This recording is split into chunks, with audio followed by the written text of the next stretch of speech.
suffering a lot of aches and pains and inflammation. I will tell anybody who will listen, if you're having any kind of health issues, try keto. I have battled on and off with my weight my whole life. Sick and tired of being sick and tired. Since I started keto, I've lost about 46 kilos. 46 kilos. I had not even lost 4 kilos before that pain and inflammation was gone. On today's episode of the Metabolic podcast, I'm joined by the amazing Meg Beech, and Meg lost over 46 kilograms of weight, almost 100 pounds, on a keto and carnivore diet. But the best thing about it, she says that she just got rid of the pain and felt good for the first time in her life. How powerful is that? Now, Meg found carnivore after the keto diet, but it wasn't all smooth sailing for her. And I think this is a really powerful story to listen to. So let's get into the interview. All right, Meg, thank you for coming on the show today. Really appreciate it. You've got a great story to tell us. So I don't want to steal any of your thunder. We've been talking off stream a little bit. We had some audio issues and video issues. We've sorted that all out now. So Meg, if you can tell our viewers and listeners why it is you wanted to come on the show and just your background, your story, and where you're at now with your health. So I discovered keto about 18 months ago. Started low carb, cut out basically all carbohydrates, and started it really I was suffering a lot of aches and pains and inflammation. Started it just for that, really. And yeah, 18 months later, it's a hill I'm prepared to die on. I will tell anybody who will listen, if you're having any kind of health issues, try keto. Yeah, so you've been doing keto now for about 18 months. And how has that kind of affected you? I mean, what issues did you have to start with? Why did you get into keto in the first place? So I started, I suppose a little bit of a background. I have battled on and off with my weight my whole life. I was always on a diet. I always felt deprived. I did my first diet club when I was 8 years old. Wow. Yeah, so I have a lot of obesity in my family, more so maternal side of my family. So it was always something that was an issue, was weight, whether it was, how much I'd lost, how much I'd gained, how much, it was always a focus. And yeah, I just got to a point, I think, was last year when I thought, I'm sick and tired of being sick and tired. So I made the change and fortunately have kept it off. It's something I've never done before. I've always yo-yoed. I'd put on weight, I'd lose weight, I'd put it on. I'd never kept it off. So yeah, this has been something that I found has been sustainable. I don't feel deprived, and I can keep that weight off. Amazing. I mean, I'm nodding along because this is, so much of everyone's story really, but certainly my story as well, just always yo-yo dieting, struggling to kind of keep the weight off in the long run. Everything works, and then it just, after a while, it just doesn't really work anymore, and you end up going off of it. So how much weight have you lost then with keto? Since I started keto, I've lost about 46 kilos. 46 kilos. Yep. Jesus, that is impressive. Well done. Yep. And like I said, it was the one thing that I started in my life that was never about my weight in the beginning. It was about the pain that I was in. I was always sick. I was always uncomfortable. I got into bed and I just couldn't get comfortable in bed. And I thought, come on, this is the one place you should be comfortable. So I thought, you know what? I've tried everything else. See if this, keto thing works for the pain and inflammation. And I had not even lost 4 kilos before that pain and inflammation was gone. So the weight loss, whilst incredible, wasn't really actually the best part of this. No. And that's what I think has made me just appreciate it so much, is that it was, in the beginning, it was about healing the pain. It was about fixing my sleep. I used to have terrible skin problems. They were just all bonuses. The weight loss was just a bonus, I think, in that process. Mm. Yeah. Yeah, wow. So what kind of issues did you have? You had skin issues, pain, just felt inflamed. What other issues did you have that keto helped with? I've had gyno problems my whole life. So I went through precocious puberty. I started menstruating at 8. Gosh. Was fully developed by the time I was 9. So I was quite tall. I was quite solid. I was built like a young adult at 9 years old. Mm. I had Hirsutism, so stuff with terrible hair all over my body. And that's probably been the biggest change I've seen. So I had endometriosis, adenomyosis. I had 5 fibroids. My periods were just totally irregular. If they happened at all, I used to suffer with migraines every month. Mm. That's been a huge change.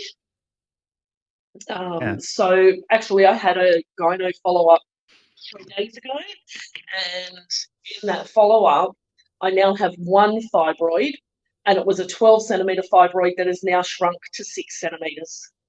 Wow. So five fibroids now, my hands off screen, 5 fibroids now down to 1. Down to 1, yep. And that 1 was 12 centimeters and is now 6 centimeters. Yes, that's correct, yep. And that was all through a ketogenic diet? All through keto. All just wholly Wow. and solely a keto diet. Wow. Isn't that amazing? I mean, what do you think it is about keto that's done that for you? I believe it's the sugar. The sugar and the carbohydrates. Having no sugar, no carbohydrates. Basically, those bad things in your body can't grow if you're not feeding them. Yeah, I mean, I expect it probably is the insulin resistance part of it, and getting rid of that insulin resistance is most likely what's kind of done it there. So when you're doing keto, because you're not doing keto anymore, but No. we'll come back to that. We'll come back to that. So when you were doing keto, you've done keto for about 18 months. Did you just go straight into keto, or did you go like low carb and things first? So I started keto. I did that for about 3 months, 4 months. Then from there, I did a 30-day carnivore. Very strict carnivore. Beef, bacon. Oh, no, sorry, not even bacon. Beef, butter, and eggs. That was it. That was all I had, water and salt. I did that for 30 days. Felt so fantastic. I thought, I'll do another 30 and see how I go. Did that for another 30 days and then sort of started to gradually introduce different foods back in. So I've had a diagnosis of IBS, IBD, SIBO, I think it is. I had GORD my whole life, reflux. So all of that disappeared completely with carnivore. I still had a little bit with keto, but not as much. And then I started to notice when I was adding back in the fruits and vegetables, that's when those gut issues were coming back. Yeah, okay. So timeline-wise, just so I'm clear, everyone's clear, you started off as keto. You went straight into keto. Yep. And then at what point you went into carnivore after about 4 months of keto? Yeah, about 3 or 4 months, yeah. Okay, and then you did carnivore. So it was actually the end of November that I thought, you know what, I'm going to do a 30-day challenge before Christmas. Yeah, that was last year. Last year. Yeah. And so you did that for 30 days and then you felt amazing, which most people do. And then you decided you wanted to carry on for another 30 days. Yes, that's correct. Yep. So you did 2 months of keto of carnivore in that time frame. Yep. And then you started to reintroduce certain foods.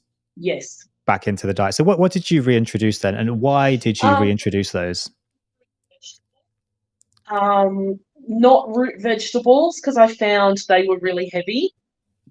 Pardon me. But I was introducing some berries, avocado, things like that, and I just found they just didn't agree with me.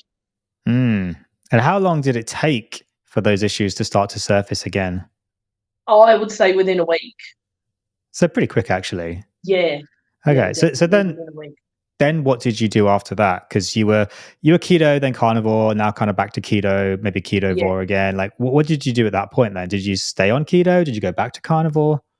No, I just sort of did a very limited, I suppose a bit of a varied keto, a bit more strict.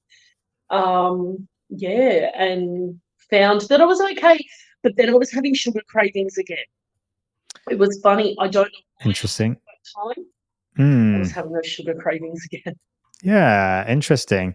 So that was on keto, you were having sugar cravings, but Yes. had you added in fruit, or what form of No, sugar had you added I back would in? sort of, I would have been like randomly, I would, if we went out for dinner, and they had some fruits there or something like that, I might have a little bit of fruit.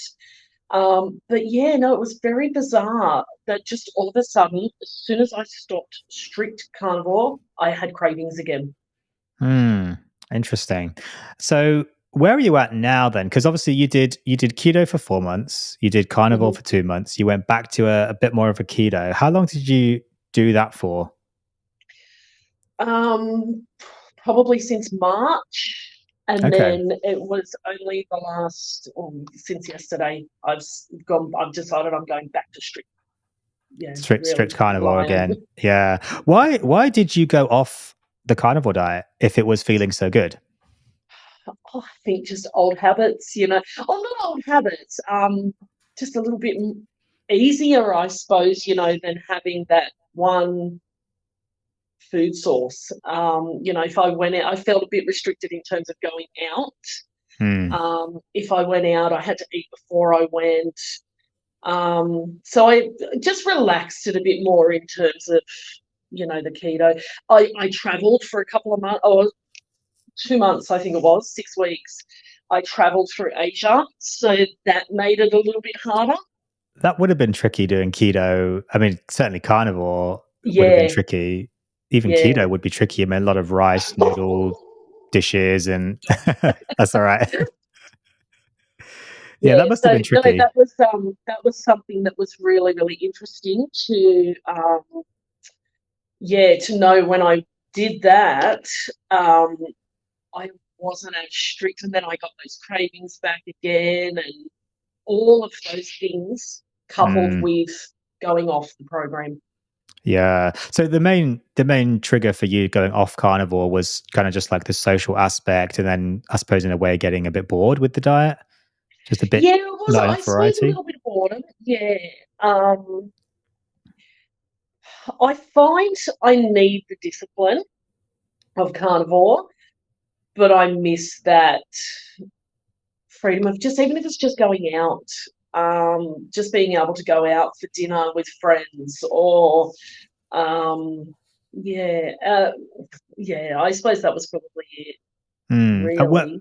Where are you at now then? Because like socially, that's something that I do hear quite a lot actually from people, from my patients especially, saying like they love carnivore, they want to go on carnivore, they like the idea of carnivore, but socially they struggle because it's not socially acceptable, or they don't want to go out with people who are not eating meat, or whatever. I mean, where are you at now with that? Because you're back onto carnivore again. Yeah, I think I had to really tell myself that, you know what, this is just something I have to do. Um, I can still go out. I think I've learned now that I can still go out and have meat. Um, I just don't order the sides with it. Or if I get the meal, as soon as I get it, I give my husband the sides. Yeah. Yeah. Well, this is what I say to people. If you go out, there's no reason why you can't go out on carnivore and eat, and go out with other people and socialize and so on. Alcohol probably isn't ideal. I mean, the recommendation now in Australia, at least, is zero, which some Yep. people do struggle with. But I mean, most carnivores aren't really drinking, but some do. But the occasional drink isn't really going to hurt anything, really. But also, just if you go out and order a steak, you just eat the steak. Like, don't eat the salad, Yeah. don't eat the sides, Yeah. don't eat the chips, the fries. Just give those to someone else. Or so I think there's ways that you can just still maintain that social aspect. But people Yeah. do worry about this. They do. Yeah. Yeah. It is a big factor. And I, prior to even going keto, I have suffered with drinking problems my whole life, my whole adult life. So that was always going to be a big concern for me, was how was I going to drink or not drink, or how was I going to do this? And um, I've actually been pretty good. I've surprised myself. I stopped drinking when I went strict carnivore. I just said no alcohol, no nothing for 30 days. That was that first 30 days. After that, I started to add in a little bit more alcohol here and there. If you're like on a social occasion, I might have, vodka and soda water or something. So just little changes like that. I would never have drank vodka and soda water. Now I'll say, okay, yeah, I'll have one when I go out. Yeah. And you find, do you still have issues with alcohol or No, surprisingly, not? I think that going strict carnivore actually helped me with my drinking a lot. We do hear that quite a lot, actually. Yeah. I hear that talking to people. I certainly hear that from my patients. It is quite funny. I mean, I know Dr. Sean Baker in his book, The Carnivore Diet, he speaks about this as well, though he doesn't elicit why it happens. But it is something that we certainly very much see, at least anecdotally. There's not much research into carnivore, of course, but these addictive behaviors actually settling down and people being able to kind of get on top of them. Yeah, definitely. I would agree with that. Yeah. I think for the first time in my life, I could walk past and not have a drink, if it was there. Yeah, but only when I was strict carnivore, which was really, really interesting. Yeah. I mean, do you have any ideas as to why that's the case? Have you looked into that or spoken to anybody about that? No. And it's something I think that even fascinates me is how. Like, I've never been able to do that in my life. Yeah. When you what is happening? Yeah, I mean, I've got my theory. I think it's about dopamine. I think that's what it is. It's because when we're eating, even like keto, a lot of people do this on keto. I was going to ask you if you did this as well. They're replacing sugar, but with maybe like artificial sweeteners. No, I've never had artificial sweeteners. Luckily for me, I've never been a soft drink drinker. Yeah. Okay. I watch my husband. He was a fiend for Coca-Cola. And he has really struggled to give that up. Yeah. But I've never had a problem with sugar, really. It was not, mine was those heavy carbs, the breads, the pastas, the cakes, the biscuits, things like that.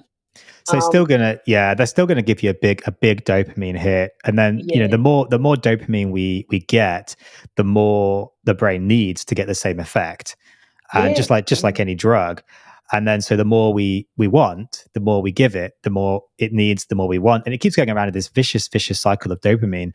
And when you go carnivore, pretty strict carnivore, you get rid of really the majority of that dopamine inducing food. Fatty meat will give you a hit of dopamine, but a small amount. Then suddenly, your brain's just kind of detoxed from at least the food side of dopamine. And so I think a lot of those addictive behaviors are based around dopamine. They will also improve. I think this is my theory anyway. Hard to prove, but I think this is my theory as to why. But we see it all the time. So many people report this, just addictive behaviors going away, or at least improving when they go on a carnivore diet. Yeah. You haven't done just carnivore and keto, though, have you, in your health journey? I have tried every imaginable diet. I was actually walked out of the meeting with my surgeon. I was going to get the gastric surgery, the bariatric surgery. I had planned on getting that because I had done, I think 2001, I started on Ozempic, the semaglutide. Had a horrendous journey on Ozempic. Okay. What kind of issues did you have? So for the first 4 weeks, things weren't too bad on Ozempic. Then I started to get these like bizarre stomach problems. I was either constipated or had diarrhea, really terrible diarrhea or terrible constipation. I think about 3 months in, I had my first hospital visit. I hadn't been to the toilet for 6 days. But I only went to the hospital because I couldn't urinate. And I thought, oh, this is not good. So I went to the hospital. They did the X-ray. I had a fecal impaction, had an enema, and was given 3 days worth of laxatives to take, and basically told, okay, yep, do this and you'll be fine. Nobody from then had said this could be the Ozempic. The problem I faced was the Ozempic stopped working, the dose went up. After the dose went up, I would get these side effects that would get worse and worse and worse. So I think by about 6 months into Ozempic, I was on every fortnight I'd have an enema. Because the constipation was just unbearable. I was on a very high dose of Ozempic at that stage because it had stopped working. I think overall I was on Ozempic for 10 months, and in that 10 months, I lost 8 kilos. So the Ozempic wasn't working for the appetite. They'd up the dose. The dose would go up, the constipation would get worse. And I was just given enemas or laxatives, so I was constantly living on laxatives. And then we had a national shortage where we just couldn't get it. And my weight skyrocketed. I didn't just put on the 8 kilos that I'd lost. I stopped the Ozempic and put on 23 kilos. So then my anxiety got quite bad, depression got quite bad, my mental health was not good at all. My physical pain was unbearable. I couldn't stand up. If I stood up from a chair, I'd have to stand up and sort of go, oh, okay, I'd have to let my feet thaw out because my feet were always in pain. And this was after you stopped the Ozempic? Even during the Ozempic, I've had this pain through my body for a long time, but it was so bad after I stopped the Ozempic. But I think it was because I'd put on so much weight after the Ozempic stopped. I was eating a lot of really high carb, high sugar foods at that time. So I went and met with a surgeon about I was actually going to get the Omega Loop. Met with the surgeon and they said we needed to lose some weight. So from there, we tried the new miracle drug Mounjaro. Which has been in the news recently. Monday morning, I would have my injection. Tuesday, I would have a migraine. And it progressively got worse over that 9 weeks where my migraines were so bad, I couldn't drive. I couldn't get out of bed. I couldn't do a thing. So when my dose of Mounjaro ran out 1 week, I thought, and it still again had no link between Mounjaro. I suppose hindsight's a beautiful thing, isn't it, really? I didn't link the migraines with Mounjaro because it had a history of gyno migraines, hormonal migraines. It just wasn't linking the two. My doctor said it could have been menopause, it could have been this, it could have been that. And again, nobody ever said to me, maybe it's the Mounjaro. And it wasn't until my dose ran out and I couldn't get any Mounjaro that the migraines stopped. And I thought, okay, this is interesting. So I went 4 weeks and said, okay, I'm going to have another dose of Mounjaro and see if I get a migraine. Sure as eggs, I did. So did you actually feel better on the Ozempic or the Mounjaro? All of that considered, did it actually help you? Look, at the time, I think I was pinning my hopes so much on some kind of miracle. I wanted to believe that I felt better. In hindsight, I look back now, I was constantly nauseous on the Ozempic. My mental health was actually quite bad on Ozempic. I didn't realise at the time how low my moods were. Yeah, I was quite hostile and angry, but my depression and anxiety was quite bad while I was on Ozempic. Yeah, interesting. I mean, it helps you to maintain your weight, though. It helped to maintain it, but I definitely don't think it was the amazing weight loss that I was hoping for. Yeah. But a whole heap of side effects and other issues, of course, from both Yeah. Ozempic and Mounjaro.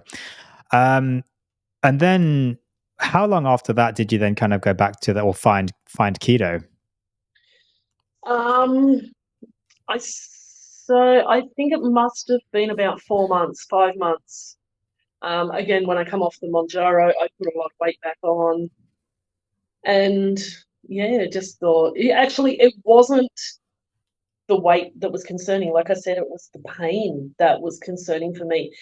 And I got this, I say, a message from the universe. I was driving along and a podcast come on, and my phone was in the glove box and I couldn't reach it to change it. So I was driving along listening to this podcast, and it was Dr. Sean Baker, I think it was.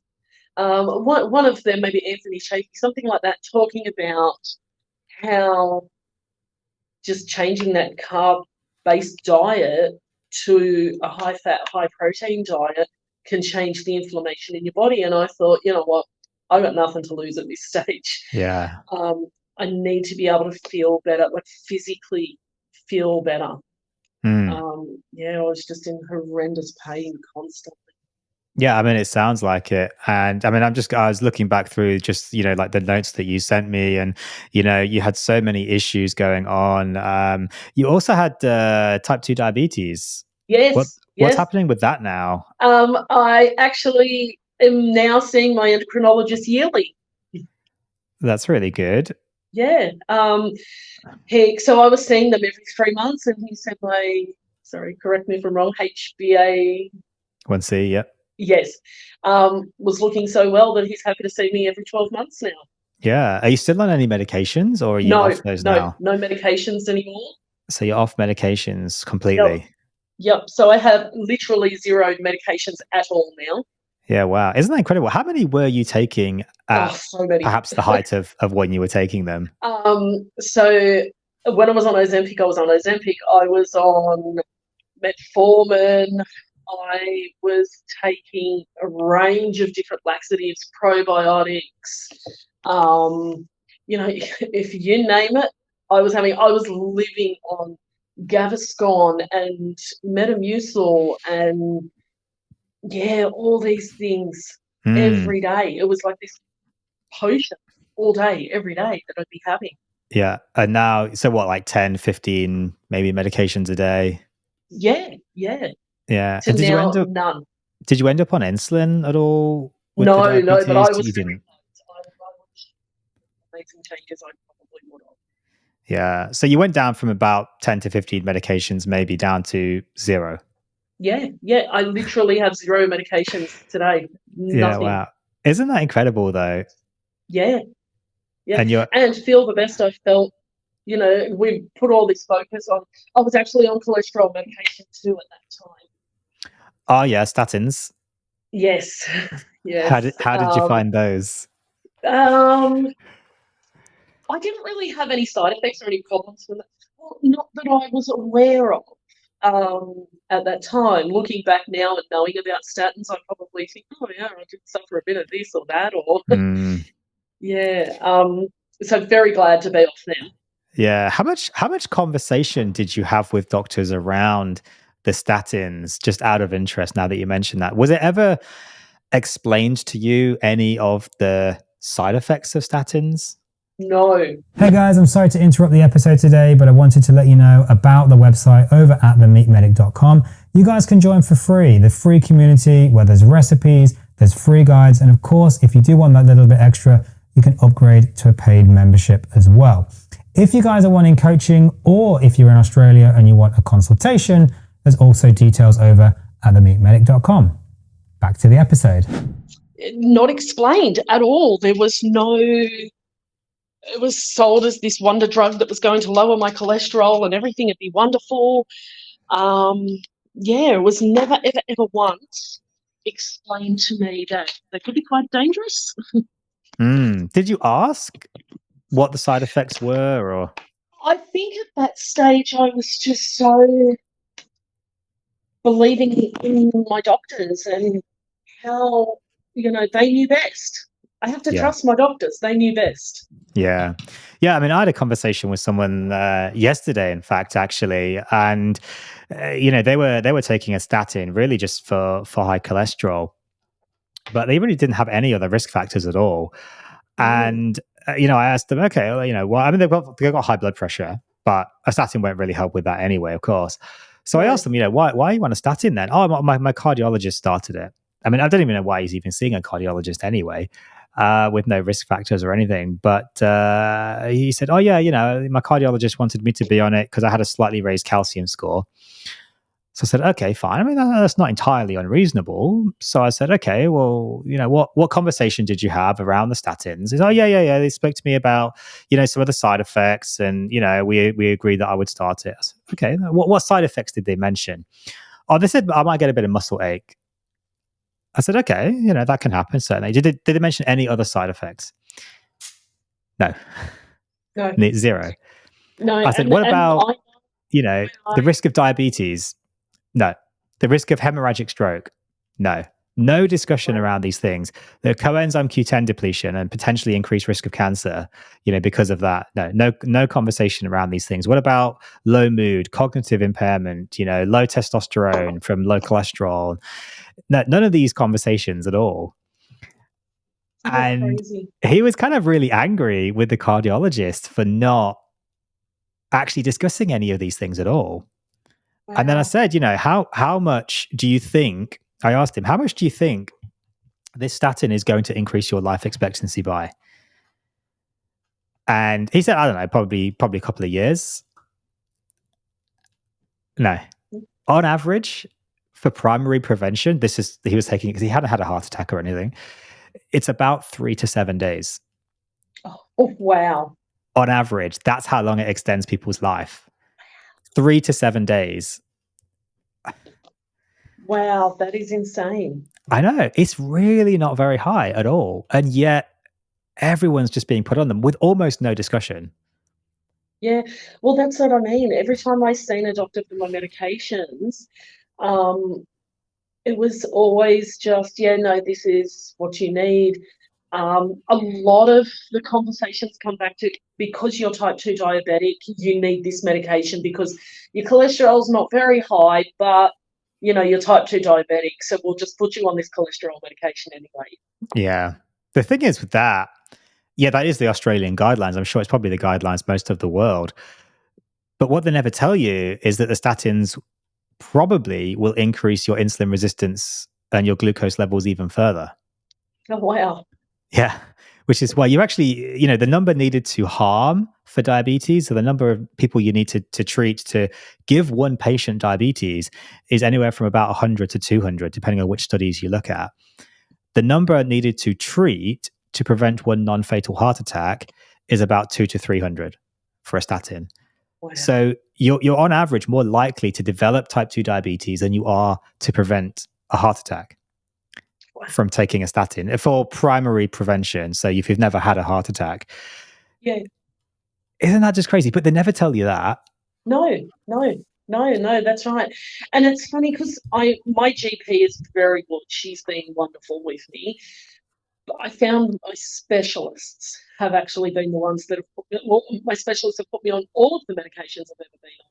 Yeah. My GP is very lifestyle based, let's change the way you eat, let's change how active you are.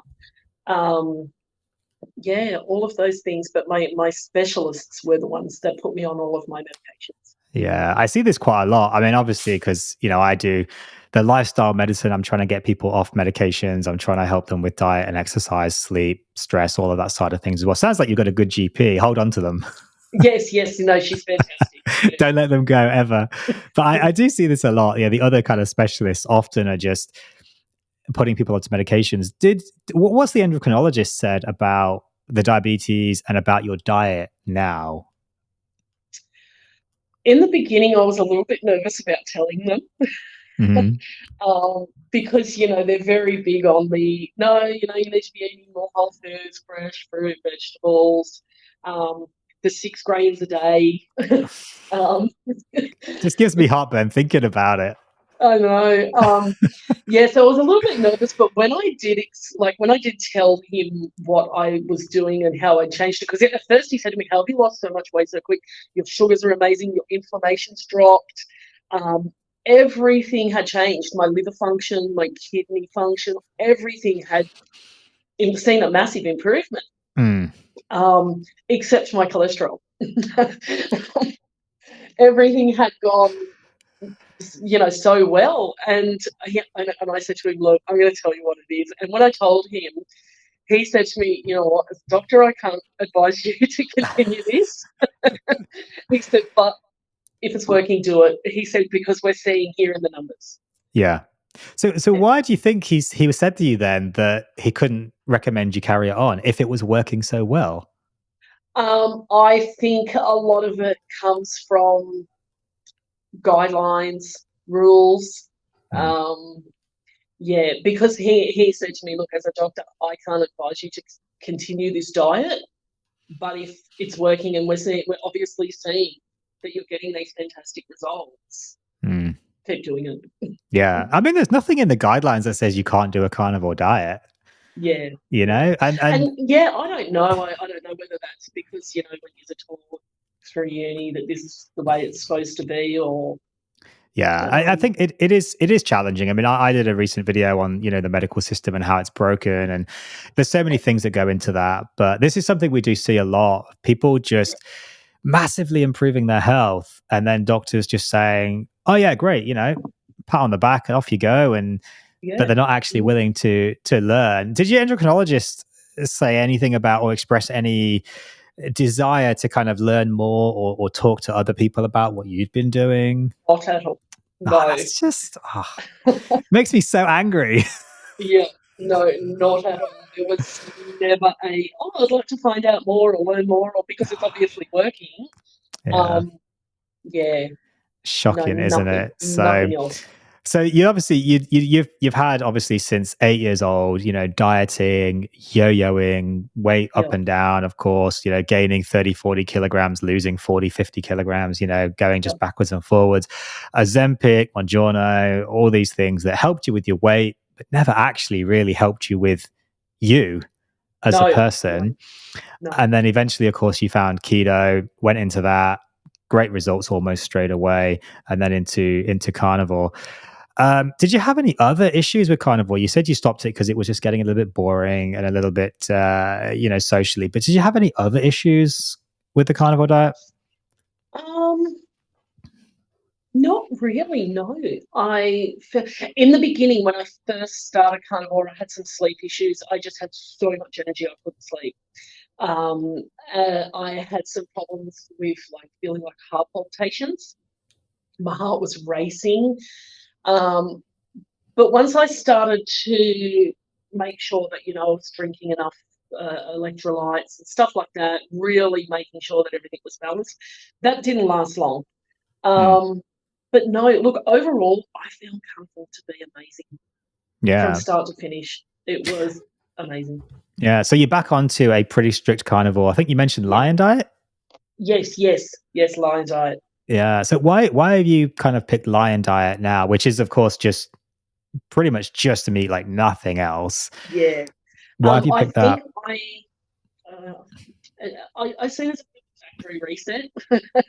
But at this time of year, with my drinking history and things like that, it's just the perfect time to do this for me, I think, at the moment. Just say, you know what, nothing for 30 days. Yeah, just I think, overall. How are you feeling about the holidays coming up and Christmas? And you're in Australia, yes? Yes. They said probably not Thanksgiving for you, but Christmas coming up and things. These are difficult times for people who have food issues. I know last year I was quite strict carnivore over Christmas. I found that to be quite easy because I suppose we're lucky in Australia. We have an abundance of fresh seafood. We have, our meats that we would eat. So I do a family breakfast at Christmas. I've got 4 sons, so we have, everybody here at Christmas. Christmas breakfast is, bacon, eggs, steak, pork, lamb, and then we just continue to eat like that all day. Yeah. And even the lead up to Christmas, there's still a lot of socializing and there's a lot of things to do like that. There's always meat there. Yeah. Yeah. So you didn't find it too challenging last time? No, I didn't. I actually found it a lot easier than I expected. I was very nervous doing it over Christmas, but I found it easy. What's your thoughts moving forwards then? Obviously, you're back on Lion Diet now. You've just started that again, of course. Do you think you're going to stay on that for the foreseeable future, or do you think you might change it back to just a little bit more relaxed carnivore? Where do you think you might end up? I think I'll sort of go back after Christmas, maybe to a bit more of a relaxed carnivore.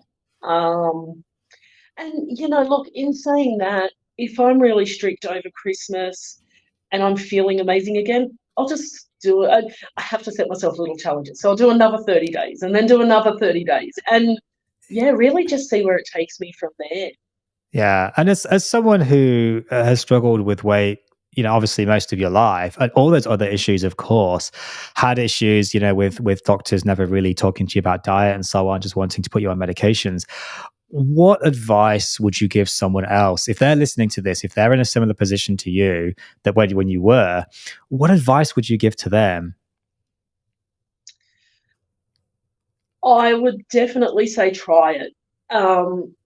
Try a ketogenic diet and if you tried it for 14 days, do it for 14 days. And if you don't feel any better, look, you've tried it, but I can guarantee you will.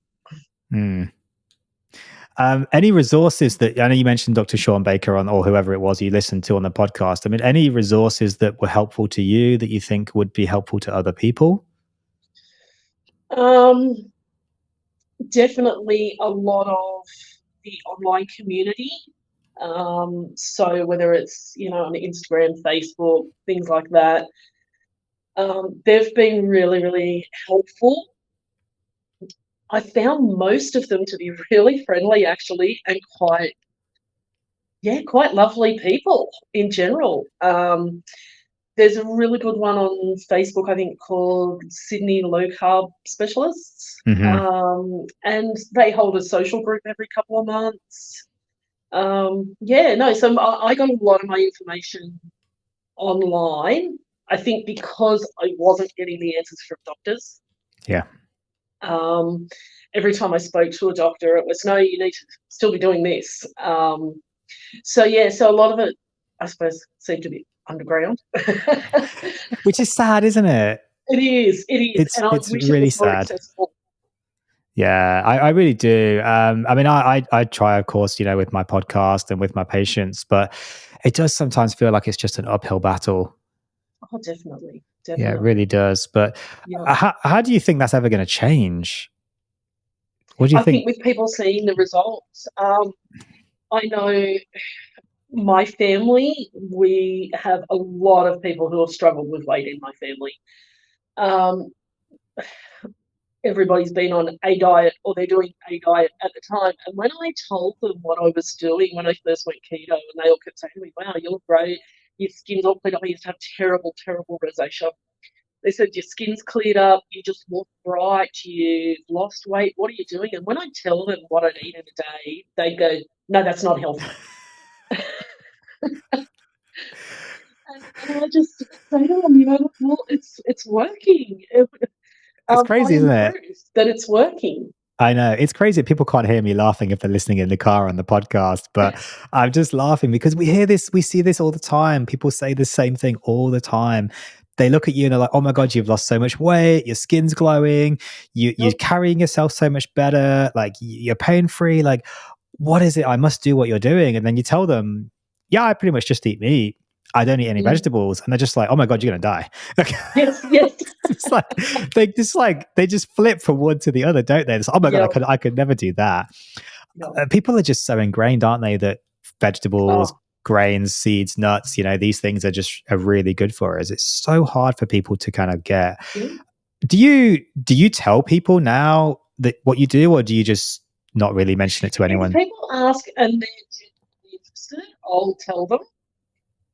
I used to, in the beginning, try and, convert everybody. Now I'm just like, you know what, I can't, because they don't believe it. And even part of myself, I still every day make my butter coffee in the morning, and I have a big bite of butter, and I'm like, I'm going to have a stroke. I'm going to have a heart attack. Yeah.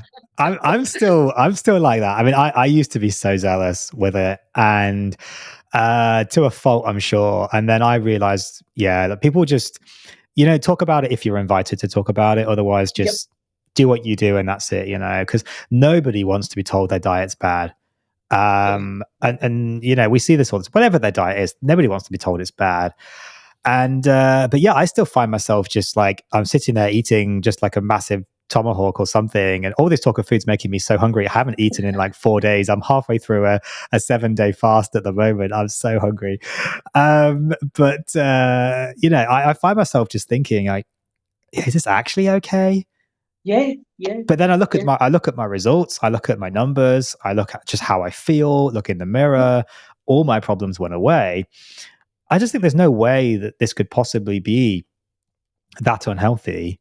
Oh, definitely. When you're fixing all those problems. And even if it were, I mean, I'd rather die younger but healthier than to live longer with terrible chronic disease. And I don't think I'm going to die younger anyway. But actually, that was an interesting article recently. And I think it goes to show how the bias of the medical research, which I think is a really big problem in this space, in the diet space. And it was about red meat causing cancer, of course. And, it's the headline was, we finally know how red meat causes cancer. So straight away, it's just like red meat causes cancer.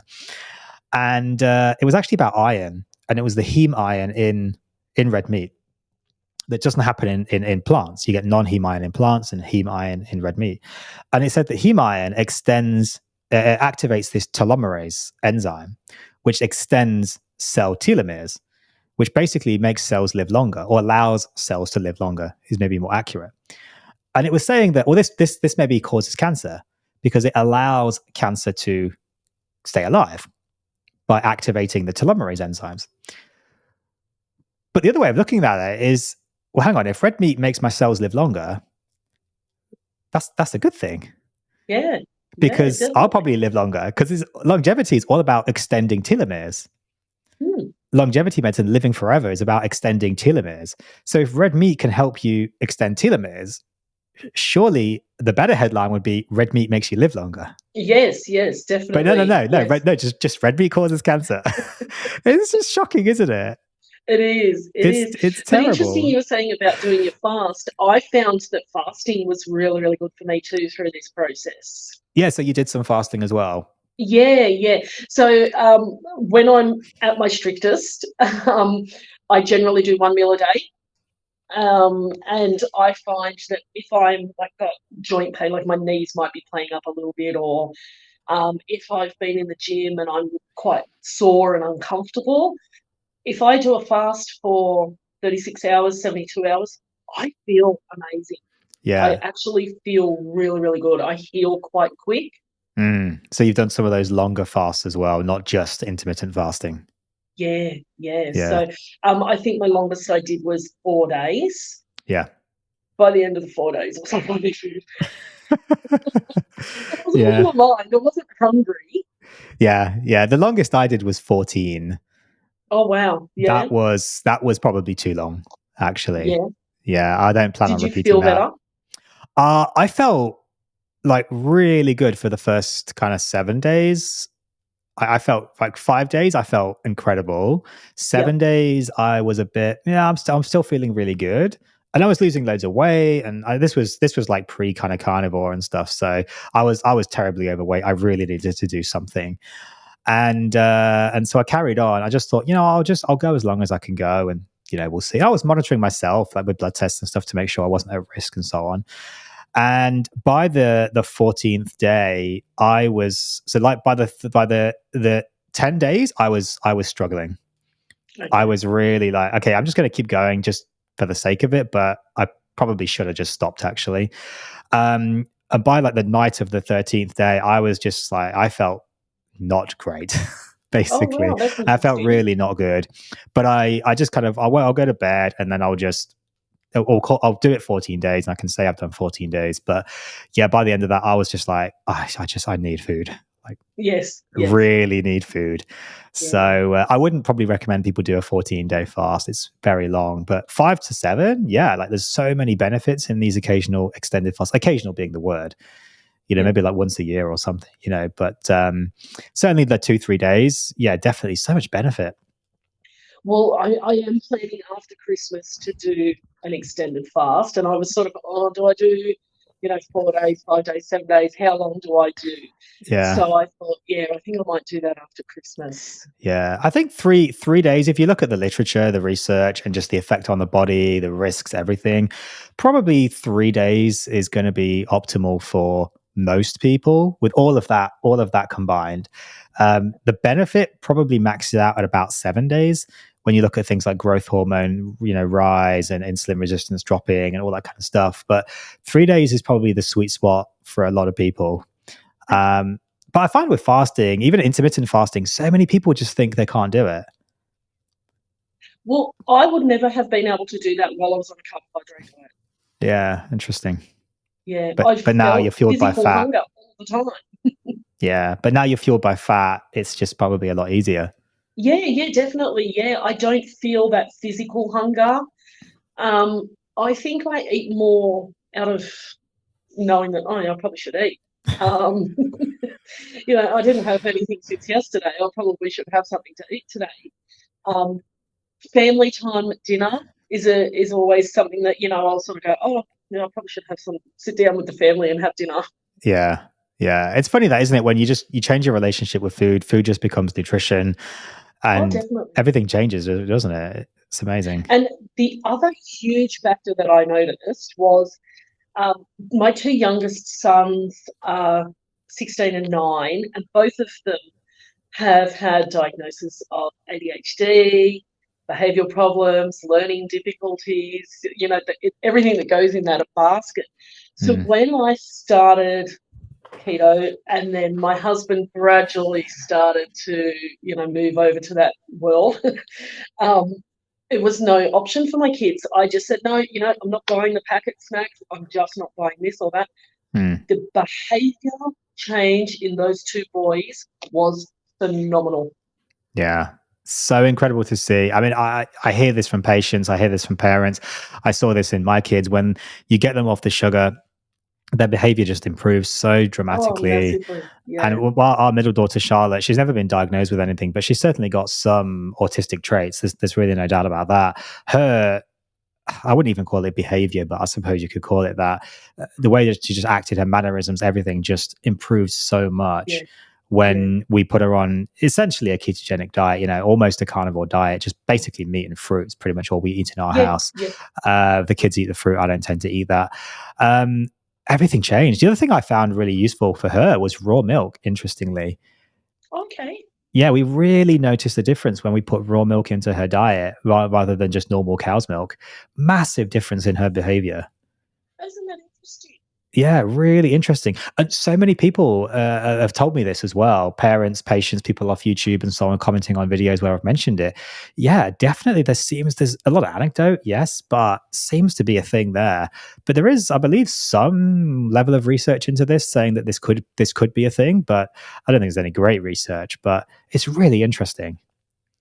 Okay, that's interesting. Yeah. Yeah, it's hard to get raw milk though, but it's here in Australia. It's very hard, but it's illegal for human consumption. Well, see, in most we're states. very lucky. We live in an area where there's a lot of agriculture, so we're very lucky in that aspect too. Yeah, we've got access to some really good grain-fed animals. The dairy, the raw dairy.